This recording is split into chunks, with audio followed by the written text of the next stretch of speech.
कलयुग में नाम महिमा। नामु राम को कल्पतरु कलि कल्याण निवासु, जो सुमिरत भयो भागते तुलसी तुलसीदासु। बालकांडनो 26मो दुहो छे। कल्पतरु में बधी चीजों रहे छे, तेनाथी जे मांगो ते मळी जाय छे। कलयुग में मनसाह्यो पदार्थ आपनारू राम नाम रूपी कल्पवृक्ष छे અને કલ્યાણનું નિવાસ સ્થાન રામ નામ છે। ગોસ્વામીજી મહારાજ કહે છે,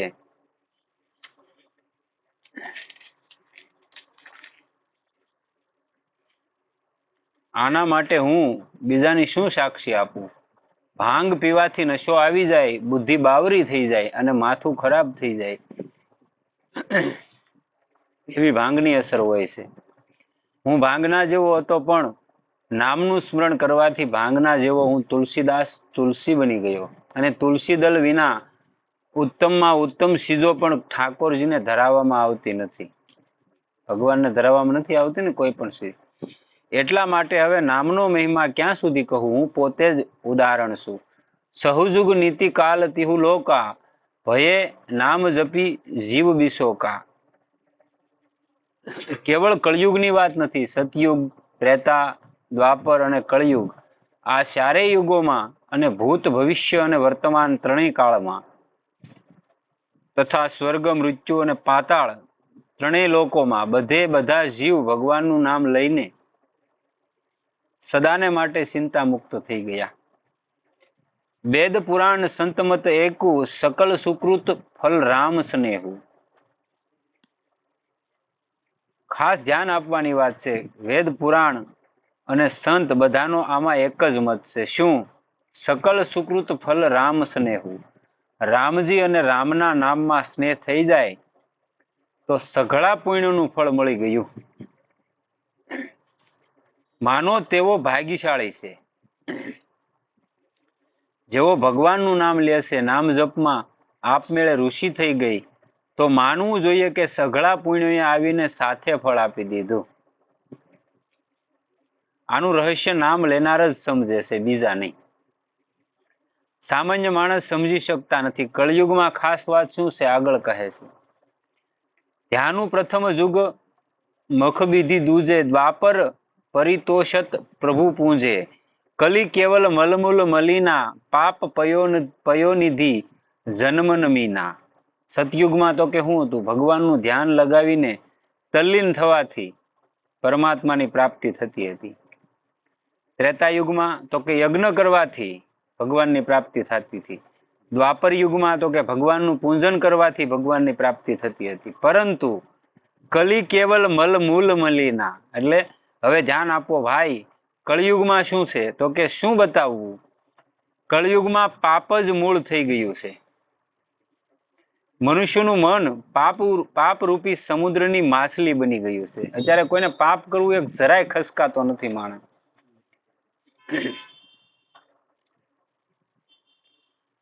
माछली ने जेम पानी थी दूर करवाथी मुश्केली थई जाय छे, ते तड़पवा लागे छे, एम आजे जो कही देवामां आवे के झूठ कपट काळुं न करो तो तेमनुं मन व्याकुळ थई जशे। तरत माणस तमारे आम नो होय एवा बाना काढवा मळे के भाई एनी वगर तो केम हाले, धंधो करवो ने खोटुं बोलवुं पड़े, पण हकीकत एवुं कई होतुं नथी। तमे नक्की करी लीधुं भाई मारे खोटुं बोलीने धंधोय नथी करवो, तो तमारो फिक्स रेट तमे मूकी दो। कोई पण माणस आव्यो, एक वार पाछो गयो, बे वार, तीजी वार तो एने एम थाय के हारुं अहींया भले ई फिक्स छे पण आमां कांई आम तेम नथी, बधी करता अहींया थोड़ी फेरफार छे, अने रोजनी एक रूढी बंधाई जाय।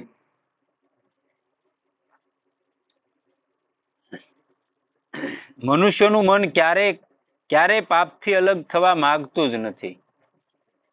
तेनाथी ध्यान यज्ञ अने पूजन कई बनी शकतुं नथी। એટલે નો રે સતયુગ, નો રે ત્રેતા કે નો રે દ્વાપર, આ ત્રણેય વસ્તુ એની છે। એટલે તમારામાં આવ્યું નહીં। કળિયુગમાં એક જ આધાર રહ્યો નામનો, અને પાપ તો આપણે હજારો જન્મોના। કળિયુગમાં જે જીવ આવ્યો એને કાંઈ ન કર્યું તો હું એમ કહું 4-5 વાર 84 લાખમાં આટો મારી લે ને એટલા કર્મો કરી નાખે 8 વર્ષમાં। કેમ કે આખા દીમાં આપણે 1500 જન્મ લઈએ એટલું જ કરી નાખીએ। આપણે ગમે ત્યાં બેસી ગયા હોય ને આપણે હું સારી વાત કરવાના, મારી તારી જાજી હાલતી હોય આપણી આગળ, અને તો એવું થોડું છે તમે કરો તો જ તમને લાગે, કોઈક બાજુમાં બેઠો બેઠો કરતો હોય ને તમે એને હોંકારો આપતો હોય, ના પાડતો હોય તોય તમને એનો દોષ લાગે. હા, આપણને લાગે, કેમ કે નામ છે ભગવાનનું, એ તમને કાનથી સાંભળો તોય પાવન કરનારું છે, તમને મુક્તિની ગતિ આપનારું છે. તો બીજું તમે સાંભળો એનો અસર તો થવાનો જ છે.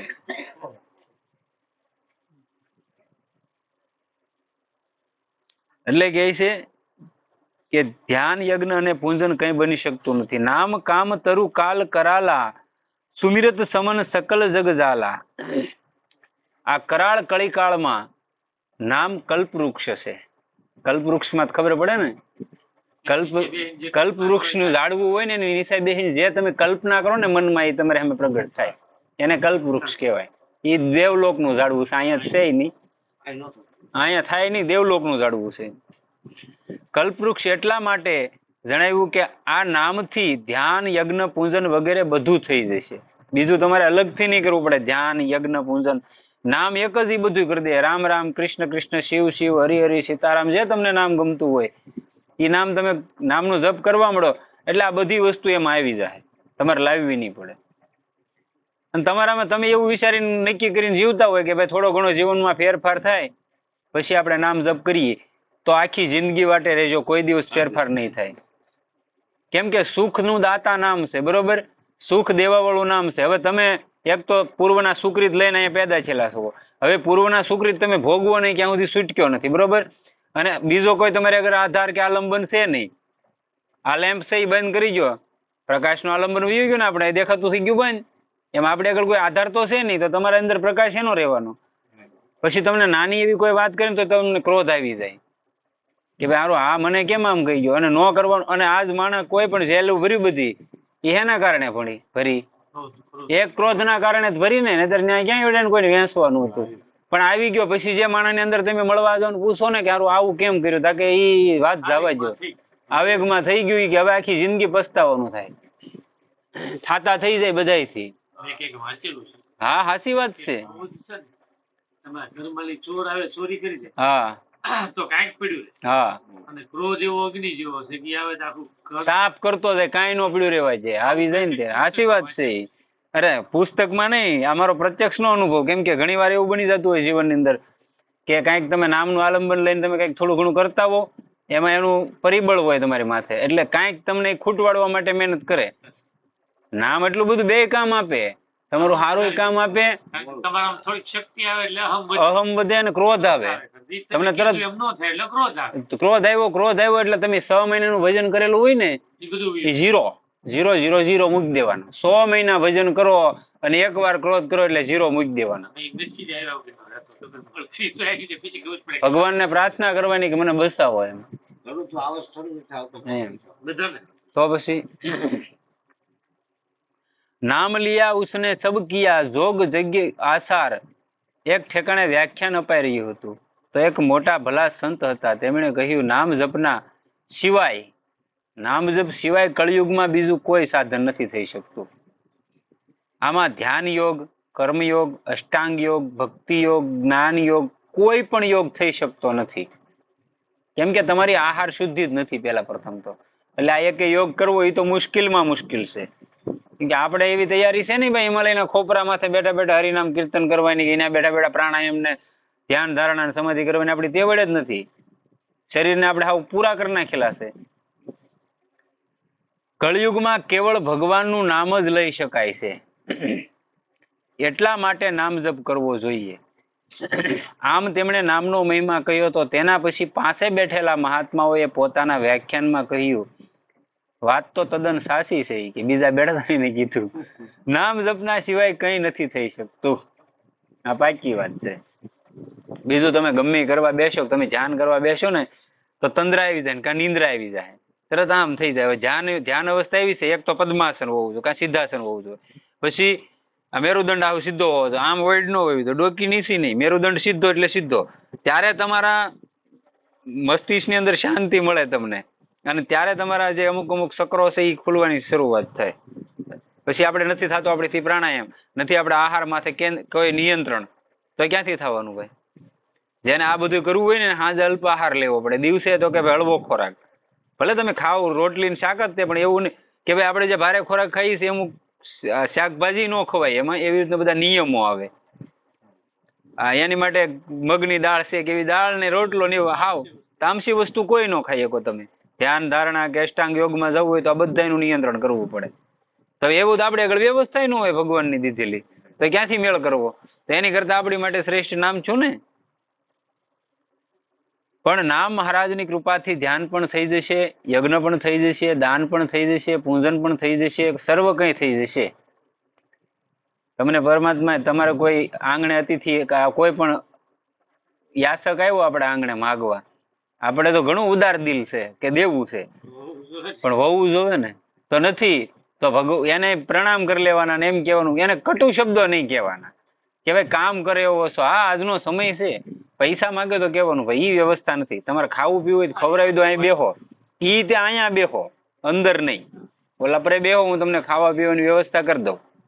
પછી વધારે કંઈ કહેતો હોય તો કેવો નીકળો, એની તો ખબર પડી જાય એ કોઈ સાધુ નથી, એમ પાખંડી હોય એમ. બાકી સાધુ હોય ને કોઈ દિવસ તમારી પાસે મૂડીની આશા ન કરે, પૈસાની આશા ન કરે. એટલે કે છે નામ જપથી જો આ બધા નહીં થાય તો નામનો મહિમા શું થયો? મોટા મોટા સાધન પણ નામ મહારાજની કૃપાથી સહેલા થઈ જશે. યજ્ઞ દાન પૂજન ધ્યાન ભજન ફાવે તે કરો. નામ મહારાજનો સહારો લઈને કરશો તો બધી જાતની યોગ્યતા આવી જશે. જગતની જાળને શાંત કરનારા નામ મહારાજ છે. રામ નામ કલી અભિમત દાતા, હિત પરલોક લોક પિતુ માતા. આ કળિયુગમાં રામ નામ મન સાહિબ ફળ આપનારું છે. આ હું ક્યારે શોખવટ ન કરાય અમુક વસ્તુની, પણ આજ હું શોખવટ કરી દઉં. કોઈ પણ જીવનનું કામ કેમ ન હોય, તમે અટવાઈ ગયા હોય હવે આ મારાથી બને એમ જ નથી, એવું કોઈ કામ આવી ગયું હોય જીવનમાં, હવે હું કરવું કોઈ રસ્તો જ ન બતાય, તો 12 કલાક કે 5-6 કલાક એક આસને જ્યાં બેઠા ત્યાં બેઠા બેઠા એક આધાર લઈને એને તે ફરિયાદ કરી દેવાની, અને સતત નામ ચિંતન. તમારું કામ 6ઠી કે 7મી કલાકે તમારી સામે પડ્યું છે. આ નામનો તાકાત છે. આપણે કરવું જ ન હોય અને ભીખ જ માગ્યું હોય તો માગ્યા કરવાની આખી જિંદગી, બાકી આ નામ કરી દેનારું છે.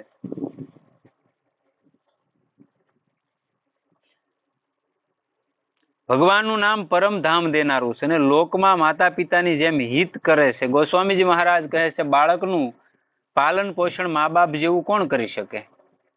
એના મા બાપ મરી ગયા હોય તો એના મોટા બાપુ કે એના કાકા કઈ હોય રાખે, પણ એના મા બાપ જેવું તો કોઈ ન રાખીએ કે બાળકને. અને મા બાપ પછીનું કોઈ જો બાળકને ઉછેર કરવામાં થોડો ઘણો મા બાપનો રોલ ભજવી શકતું હોય તેના દાદા દાદી, બાકી તો કોઈ ન ભજવી શકે. ક્યાં રે જીવનની અંદર એ આશા નહીં રાખવાની કે મારા ભાઈને આપેલો છે કે ઈવડે રાખશે કે મારા કોઈ ન રાખીએ કે એના દાદા દાદીને કેમ થાય એ કે મા બાપ જેવો રોલ ભજવી શકે.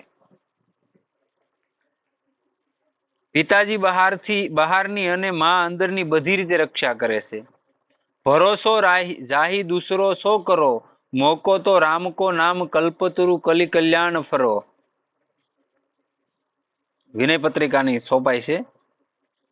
જેને બીજાનો ભરોસો હોય તે ભલે ને ફરે, પણ મારે તો રામ નામ જ કલ્પવૃક્ષ છે.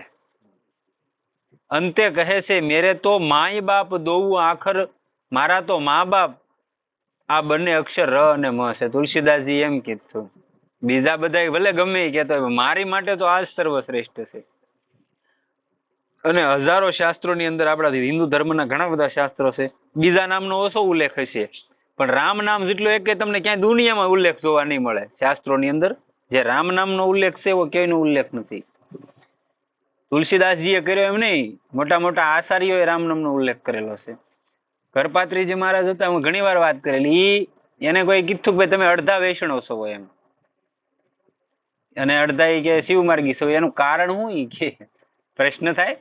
એટલે બીજા કીધું એને પ્રશ્ન છે કે ભાઈ હું કેવી રીતનો, એ કે જો હું રીતસર રીતિ રિવાજ થી શાલિગ્રામ ભગવાનની સેવા કરું અને નર્મદેશ્વરની સેવા કરું તો હું અડધો કેમ? અને દુનિયામાં મોટામાં મોટો વૈષ્ણવ તો મહાદેવ છે, એનાથી મોટો કોઈ વૈષ્ણવ નથી, તો તમે મને એવી રીતનો કેમ કીધો? એમ મહાદેવનો ઉપાસક હોય તો એ તે વૈષ્ણવ જ કહેવાય. લૌકિક દ્રષ્ટિથી એમ કે ભાઈ આમ તેમ. બાકી શિવનો ઉપાસક હોય ને એને ગળામાં જનેવું હોય, આ બધું હોય. સંન્યાસી હોય એ નો પહેરે, બાકી શિવ ઉપાસક ને આગળ હોય તો જ તે શિવ ઉપાસક કહેવાય. પણ આપણને તો હું સમજાવી દીધું આમને બધું. હું તો એમની આગળ બાળકની જેમ અડી રહ્યો છું. જો હું કંઈ પણ છુપાવીને કહેતો હોઉં તો ભગવાન શંકર સાક્ષી છે. તુલસીદાસજી મહારાજ કે હું જો આમાં કાંઈ છુપાવીને કહેતો હોય તો એ કે મહાદેવાનો સાક્ષી છે. મારી જીભ ગળીને પડી જાય. સાક્ષી આપનારાને કહેવામાં આવે છે કે સાસુ કહો છો ને તો ગંગાજળ ઉઠાવો માથા પર. આમ ભગવાન શંકર જેવો ગંગાને કાયમ માથા પર પોતાની જટામાં ધારણ કરીને રહે છે, તેમની સાક્ષીમાં કહું છું કે તેઓ કહે છે કે તુલસીદાસને તો એ જ સમજમાં આવ્યું કે પોતાનું કલ્યાણ એક રામ નામથી જ થઈ શકે છે. હવે આનથી મોટું પ્રમાણ તો હું દુનિયામાં તમને મારે દેવું. મહાદેવને ખુદને સાક્ષી તુલસીદાસજીએ મૂકી દીધા કે જો મારી જીભ હું ખોટું બોલું ને તો ગળીને પડી જાય એઠી. હવે પછી આપણને ભરોસો ન હોય શું કરવું કયો? આનથી મોટું દુનિયામાં આપણે ક્યાં પ્રમાણ નથી જોયું ભાઈ. એટલું બધું પ્રમાણ તો કોણ આપે? આવી રીતે રામ નામ લેવાથી લોક પરલોક બંને સુધરી જાય છે. કેટલી ઉત્તમ વાત છે. અને રામ નામ 2 અક્ષરનું, એમાં ત્રણેયનો સમાવેશ આવી જાય. રામ કહેતા, ર કહેતા ઈશ્વર આવી જાય, અને મ કહેતા સીતાજી લક્ષ્મણજી વચ્ચેનો જે ગેપ પડે રામ એટલે અ તો સર્વવ્યાપક થઈ ગયો એટલે સીતાજી આવી ગયા, અને મ કહેતા લક્ષ્મણજી આખી રામ દરબાર એમાં આખો આવી જાય રામ કહેતા. તમારે અલગ અલગ કોઈનું ચિંતન કરવાનું થતું ને તમે રામ કહો ને તો બધા તમારી અંદર બિરાજમાન હોય. અને આપણે ઘણા બધા દાખલો સાંભળેલો છે કે પેલા ગુરુ હતા, અઢિયાનો દાખલો સાંભળેલો છે ને આપણે, અઢિયા બ્રાહ્મણનો, કે ભાઈ ગુરુ હતા એને કીધું કે આ શેલાને બરોબર ભિક્ષાવૃત્તિ ગયા, એટલે એના બાપાએ કીધું આને, ઓલો ગુરુને માગ્યું એનું કઈક, આ સાધુએ માગ્યું એને બાપાએ કીધું આને લેત જાવ, તો ઓલો હાસીને હારાઈ ગયો. વાત તો ઘણી બધી લાંબી છે ને મને પાકી ખબર છે, પણ મને થોડીક યાદ સહી કરું. એટલે પછી આવડાને તો 11 દર એકાદશી રહેવી પડે, અને આવડા નવો નો કે બાપુ એકાદશી આપણે નહીં રહેવાય, કે આપણે તો ખાવાનું જ હોય. તમે બધા જાણો છો ને, ભગવાન ઈ ગુરુને આખી જિંદગી ભજન કર્યું હતું છતાંય નહોતા મળ્યા, અને આની નિષ્ઠાથી ત્યાં પરમાત્માને રોજ જમવા આવવું પડતું હતું દર એકાદશીએ. કે મારો ગુરુ તને બોલાવે તું ખાઈ જશો ને મારથી ના આવતો, એટલે આવું હોય. પછી આપણે બોડાણો દ્વારકાધીશ, એને એવી જ ઘટના ઘટી ગઈ હતી કે દૂધ પાવા માટે બોડાણે આખી જિંદગી કર્યું હતું પણ નહોતું પીધું, અને બદલીમાં છોકરા પાયું તો ફટાક દઈને પીધી. પીવું કે નગરી કે આજ આવ્યું તારું, મારો બાપ પાય છે રોજ પીવે, અને આજ મને કે કઈ ગયો તારે પીવું નથી, લીધી લાકડી, હા મારે થાય મોડું ઈ કે તરત પી લીધું. એટલે આવવું પડે, ભાવનો ભૂખ્યો છે ભગવાન. અંતરના નાદ થી એકવાર નિખાલસ હતો ત્યારે જ પરમાત્મા આવે. તમે બધા કાં તમે 2 વસ્તુ છે, કાં તમે નિખાલસ હોવા જોવે, અને કાં તમે જે કર્યું આખી જિંદગીનું એ ભગવાનની સમક્ષ કહી ગયો કે હવે હું થાકી ગયો, હવે તું કાઢ આમાંથી, હવે મેં આ બધું કર્યું તું જાણે છો, મેં અસંખ્ય પાપો કર્યા, એની આગળ પોકારી ઉઠો તો તમે બસો. બાકી હું એમ કહું કે સિંદડી બાંધી રાખવું અને ગામનું છેતરું તો જરાય નો છેતરાય. ગામ છેતરાય જાય કદાચ 2 માણસ, બાકી ઈશ્વર થોડો છેતરાઈ જાય. એટલે કહે છે કે રામ નામ લેવાથી લોક પરલોક બંને સુધરી જાય છે. કેટલી ઉત્તમ વાત છે. નહીં કલી કર્મન ભક્તિ વિવેકુ રામ નામ અવલંબન એકુ, કાલ નેમી કલી કપટ નિધાનું નામ સુમતિ સમર્થ હનુમાનું. કળીકાળની અંદર બીજું કોઈ કર્મ નથી ભક્તિમાં. રામ નામનું અવલંબન લઈ લો એક જ છે એટલે તમે કલ્યાણ થઈ ગયું. અને કાળનેમી જેવો કોઈ કપટી નહોતો ને, સાધુનો વેશ ધરીને બેસી ગયો તો કાળનેમી, પણ છતાં એને ઉત્તમ ગતિ આપી દીધી, કેમ કે કપટથી રામ નામ બોલ્યો હતો. વેદોમાં 3 કાંડ છે, કર્મકાંડ, ઉપાસના કાંડ અને જ્ઞાન કાંડ. હવે 3 કાંડ છે ને, એમાંથી જ્ઞાન કાંડના ખાલી 4000 મંત્રો છે વેદની અંદર. 1,00,000 મંત્રોમાંથી ખાલી 4000 મંત્રો. 80,000 મંત્રો છે ને એ કર્મકાંડના છે, અને ઉપાસના કાંડ છે એના કંઈક 6,000 મંત્રો છે ઉપાસના કાંડના, અને જ્ઞાન કાંડના 4,000 મંત્રો છે. એમ કરીને ઓલાના 18,000 છે, 80 એમ કંઈક છે. એટલા માટે કહે છે કળિયુગમાં કર્મનું સાંગોપાંગ અનુષ્ઠાન કરી શકાતું નથી, ભક્તિનું પણ સાંગોપાંગ અનુષ્ઠાન નથી કરી શકતા, અને જ્ઞાન પંથ કૃપાણ કે ધારા, આપણે અહીં તલવારની ધાર કહેવી પડે, કૃપાણ તો આપણે કોઈ ઓળખે નહીં. એટલે જ્ઞાનપંથ છે એ તલવારની ધાર જેવો છે. તે તો મુશ્કેલ છે, કરી શકતા નથી. તો કહે છે કે એક રામ નામ અવલંબન છે, તેને માટે આ કળિયુગ મહારાજ કાલનેમી રાક્ષસ છે, કપટનો ખજાનો છે, અને નામ મહારાજ હનુમાનજી છે. કળિયુગ છે એ કાળનેમી કપટનો ખજાનો છે, તમને ગમે ત્યાંથી ફસાવી જાય. તમે ફૂલ તૈયારી કરીને નીકળ્યા હોવ ને કે આજ તો સત્સંગમાં જવું છે, કંઈક ભજન કરવું છે ભગવાનનું, ત્યાં સામે એવું પાત્ર તૈયાર કરીને મોકલી છે ને એ રેડી કરી નાખે. ઓહો, અને આપણે હતા નહોતા થઈ જાય. આ કળિયુગનું પ્રપંચ છે, આ માયા છે. નગર તો બધાય તરી ન જાય ભાઈ. બધાની મહેનત છે, મહેનત તો બધા કરે છે ભાઈ. આ જીવનની અંદર બધાને તરવું જ છે, પણ આની માયા જળ એવી છે કે નીકળી નથી શકતા. સુદામાજી કૃષ્ણ ભગવાનને પૂછ્યું, એ કે ભાઈ ભગવાન બધાય કે તારી માયા, કૃષ્ણ ભગવાન તેનો મિત્ર હતો એટલે એને તો બે એ શબ્દ હાલતા ઉકાર હતું. કારણ કે બધાય કે અહીંયા તારી માયા એ કોઈ પાર પામી નથી શકતું. એ કે મારે જોવી છે. એ કે ક્યારેક વાત સુદામા, એમાં બરોબર દરિયા નાવા ગયા સોમનાથની. આ સોમનાથની વાત છે. એટલે બે સ્નાન કરવા ગયા, તે સુદામાએ ડૂબકી મારી અને કૃષ્ણ ભગવાને ડૂબકી મારી. એમાં સુદામાએ ડૂબકી મારીને ત્યાં તો એને 3 છોકરા થઈ ગયા ને ઘણું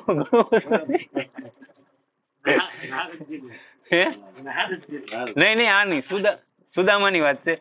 3 છોકરા થઈ ગયા ને ઘણું બધું થઈ ગયું. પછી આને પૂછ્યું ભાઈ બોલા બહાર આવ્યા ને, બહાર આવ્યા એટલે કે જાજી વાર તો ન લાગે. ઈ કે બહાર નીકળ્યા કનૈયા, કે કનૈયા એટલે લે કે હું તો અહીંયા જ છું. તો કે ક્યાં વયા ગયા હતા? એ કે કનૈયા તો આ અંદર હું ગયો ને આ બધું મેં જોયું. એ હું એમ હા, એ કે આ બધા છોકરા થઈ ગયા ને જે રાજમાં હું રહેતો હતો ને આ બધું મારે તો કઈ તાણ નહોતી ને આવું બધું હતું. એ કે તો ઈ હું, એ કે ત્યાં આગળ આપણે બે બહાર ઉભા થતી તે કીધું નહીં કે માયા હું, આ મારી માયા છે, આનો કોઈ પાર નું પામી. એટલે આને તો પ્રાર્થના કરાય, આને ભાઈ મગાય નહીં. એટલે કે છે કપટનો ખજાનો છે કળિયુગ, અને નામ મહારાજ હનુમાનજી છે. હનુમાનજી સંજીવની લેવા માટે જઈ રહ્યા હતા. રસ્તામાં તરસ લાગી ગઈ. રસ્તામાં કાલનેમી તપસ્વી બનીને ઘણી સુંદર જગ્યાએ આશ્રમ બનાવીને બેસી ગયો. હવે રાવણે સાંભળી લીધું કે હનુમાનજી સંજીવની લાવવા જઈ રહ્યા છે અને સંજીવની સૂર્યોદયથી પહેલા આપી દેશે તો લક્ષ્મણ જીવી જશે અને નહીં તો મરી જશે. એટલા માટે કોઈ રીતે હનુમાનને રોકવો જોઈએ. કાલનેમીએ કહ્યું કે હું રોકી લઈશ. તે તપસ્વી બનીને બેસી ગયો. હનુમાનજીએ સાધુ માનીને તેમને નમસ્કાર કર્યા. તું કેમ આવ્યો હશે? મહારાજ તરસ લાગી ગઈ તો બાવાજી કમંડળનું જળ આપવા લાગ્યા. આટલા પાણીથી મને તૃપ્તિ નહીં થશે, ભલે જા સરોવરમાં પી આવ. ત્યાં ગયા તો મગરીએ પગ પકડી લીધો. મગરે પગ પકડી લીધો, તેનો ઉદ્ધાર કર્યો. તેણે બધી વાત જણાવી કે મહારાજ આ કાલનેમી રાક્ષસ છે. મગરે કીધું કે આ કોઈ સાધુ નથી, આ ભગવા બસ સોલો પહેરીને બેસી ગયો કપડા, આ સાધુ નથી કે જોઈજો આ રાક્ષસ છે કાલનેમી. હા એમ, અને તમને કપટ કરીને ઠગવાને માટે બેઠો છે. એ કે હનુમાનજી પાછા આવ્યા તો તે બોલ્યા લે ભાઈ આવ દીક્ષા આપું તને. હનુમાનજીએ કહ્યું મહારાજ પહેલા ગુરુ દક્ષિણા તો લઈ લો. એ કે પછી દીક્ષા. પૂંછડીમાં લપેટીને એવો બસાડ્યો કે પ્રાણ મુક્ત કરી દીધો. કળિયુગ કપટનો ખજાનો છે. જે નામ મહારાજના આશ્રય લઈ લે છે તે કપટમાં નથી ફસાતા. રામ નામ નર કેસરી કનક કશિપુ કલિકાલ ઝાપક જન પ્રહલાદ જીમી પાલીહી દલી સુરસાલ. રામ નામ તો કે નૃસિંહ ભગવાન છે. કળિયુગ મહારાજ તો કે હિરણ્યકશિપુ છે. ઝાપક જન ભજન કરનારા પ્રહલાદ જેવા છે. જેમ ભગવાન નૃસિંહે હિરણ્યકશિપુને મારીને પ્રહલાદની રક્ષા કરી હતી, એમ કળિયુગથી ભક્તોની રક્ષા નામ મહારાજ કરે છે. જીમી પાલીહી દલી સુરસાલ. આ રામ નામ દેવતાઓના શત્રુ રાક્ષસોને કળિયુગને મારીને ભજન કરનારાઓની રક્ષા કરનારું છે. અમુક મહાપુરુષોની વાણી દ્વારા એવું પ્રમાણિત છે. પ્રસંગ પારિજાત નામનો ગ્રંથ છે, એમાં 12મી કે 18મી અષ્ટપદી છે. આ કળીકાળની અંદર કોઈને ભજન કરવું હોય અને ભજનમાં અડચણ આવતી હોય તો એ એક અષ્ટપદી છે. એનું રોજ માણસ પાઠ કરે તો એને આ કળિયુગની તો કોઈ બાધા ન જ નડે 100%. આ એમ એની ગેરંટી આવું છે. એટલે અમુક વસ્તુ છે કે ભાઈ તમારે ભજન કરીને પરમાત્માની પ્રાપ્તિ કરવી હોય, પછી ભગવાનમાં અને ગુરુમાં તમને ભેદાભાસ થયો હોય કે શિવમાં ને શ્રીહરિમાં ભેદાભાસ થયો હોય તો અમુક વસ્તુ એવી છે કે તમને કાયમ લાગે. તો કે બધી વસ્તુ બધાને કામની નથી ને બધી બહાર મુકાય એવી નથી, પણ અમુક વસ્તુ એમાંથી 2-3 એવી છે કે સમાજને કાયમ લાગે એવી, ઉપયોગી થાય એવી. ભાય કુભાય અનખ આલસહુ નામ જપત મંગલ દિશ દસહુ સુમીરી સો નામ રામ ગુણ ગાથા કરવું નાવું રઘુનાથ હિ માથા.